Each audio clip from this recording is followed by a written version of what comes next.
শনিবার সকাল থেকে বিভিন্ন জায়গায় প্রচারে ব্যস্ত থাকলেন শ্রীরামপুর লোকসভা কেন্দ্রের সিপিআইএম প্রার্থী দীপশিতা ধর। এদিন লাল বেলুন দিয়ে সাজানো ভোটখোলা গাড়িতে দলীয় কর্মীদের নিয়ে চাতরা থেকে প্রচার শুরু করেন তিনি। চাঁদদানি বিধানসভার বৈদ্যবাটি পৌরসভার 4 ও 20 নম্বর ওয়ার্ডে প্রচার করেন। প্রচারের মাঝে বিভিন্ন এলাকায় মাইকে বক্তব্যও রাখেন প্রার্থী। ভোটে জেতার বিষয়ে সম্পূর্ণ আশাবাদী দীপশিতা ধর। সমর্থিত বামফ্রন্ট মনোনীত সিপিআইএম প্রার্থী আপনাদের এই অঞ্চলে উপস্থিত হয়েছে আশীর্বাদ গ্রহণ করার জন্য। আপনারা দীপশিতা ধরের মূল্যবান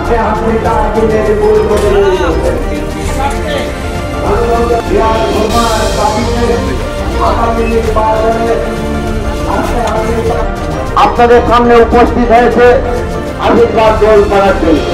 আসুন আপনারা দীপশিতা ধরকে দোয়া ধরে আশীর্বাদ করুন এবং লোকসভা কেন্দ্রের প্রার্থী জাতীয় কংগ্রেস সমর্থিত বামফ্রন্টে উপস্থিত হয়েছে আপনাদের আশীর্বাদ গ্রহণ করার জন্য।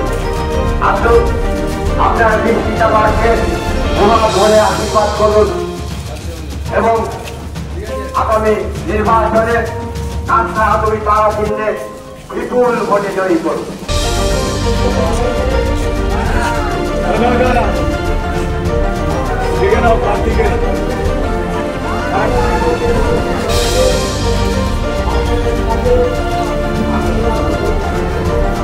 আজকের দিনে দাঁড়িয়ে গণতান্ত্রিক পরিবেশে বলাটা বারবার জরুরি। উনি আমাকে বললেন যে আমাদের একসাথে ফটো তুলতে হবে না, আপনি খালি মানুষের জন্য কাজ করবেন।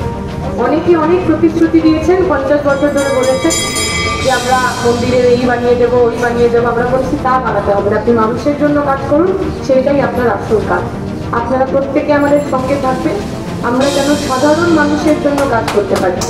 নির্বাচনে লড়াই করা নিজের পকেট ভরার জন্য নয়, নির্বাচনে লড়াই করা নিজের 2তলা বাড়ি 5তলা বাড়ি তৈরি করার জন্য নয়, নির্বাচনে লড়া আমার বাড়ির লোকজন আমার আশেপাশের লোকজন তাদেরকে ওই চাকরি দিয়ে দেওয়ার জন্য নয়।